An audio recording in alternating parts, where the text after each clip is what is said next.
मशहूर अदाकारा परवीन बॉबी क्या पागल हो गई थीं? बॉलीवुड की मशहूर अदाकारा परवीन बॉबी 4 अप्रैल 1949 को जूनागढ़ के एक मुतवस्सत तबके के मुसलमान घराने में पैदा हुईं और अहमदाबाद के सेंट जेवियर्स कॉलेज से अंग्रेजी अदब में बीए किया और उन्हें मॉडलिंग में कैरियर की तलाश थी। एक दिन हिदायतकार बी.आर. इशारा की नज़र उन पर पड़ी। फिर उन्होंने परवीन बॉबी को सन 1973 में अपनी फिल्म में पहला मौका दिया था। पहली फिल्म फ्लॉप हो गई, लेकिन परवीन बॉबी का जादू चल गया। फिर उन्हें सन 1974 में अमिताभ बच्चन के साथ फिल्म मजबूर में पहली कामयाबी मिली, जिसके बाद उन्होंने अमिताभ बच्चन के साथ बहुत सी कामयाब फिल्में दी। 1976 में परवीन बॉबी इस कदर कामयाब थी कि उन्हें इस साल मशहूर रिसाले टाइम ने अपने शुमारे के सरवरक पर पेश किया।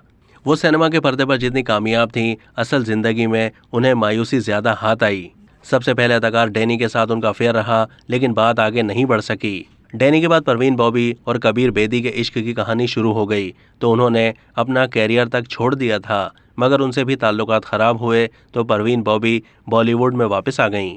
कबीर बेदी के साथ ब्रेकअप को अपनी जिंदगी का अहम मोड़ करार देने वाली परवीन बॉबी उसके बाद महेश भट्ट की मोहब्बत में गिरफ्तार हो गईं। दोनों का रोमांस सन 1977 के आखिर में शुरू हुआ, जब महेश भट्ट भी कबीर बेदी की तरह शादीशुदा निकले, लेकिन वो अपनी बीवी और बेटी पूजा भट्ट को छोड़कर परवीन बॉबी के साथ रहने लगे।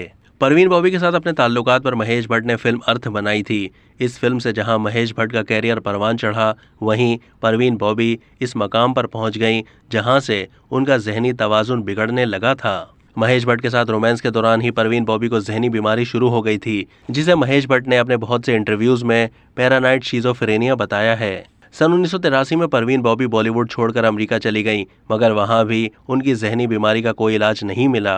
अपनी बीमारी के दौरान परवीन बॉबी ने अमिताभ बच्चन समेत दुनिया के नामवर अफराद से अपनी जान को खतरा बताया था।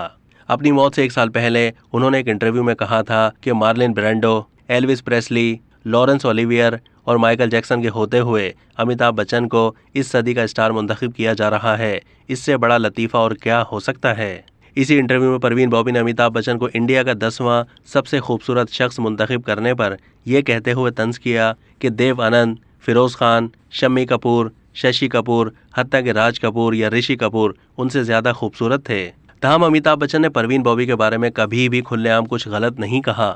साल 2005 में परवीन बॉबी की मौत के बाद अमिताभ बच्चन ने मीडिया से कहा था कि परवीन बॉबी अपनी शराइत पर जीने वाली एक जिंदा दिल फनकारा थी, जिन्होंने हिंदी सिनेमा पर गहरा असर छोड़ा है। मगर यह भी हकीकत है कि स्टारडम और 50 के करीब फिल्में परवीन बॉबी की जिंदगी के खालीपन को पूरा नहीं कर सकीं।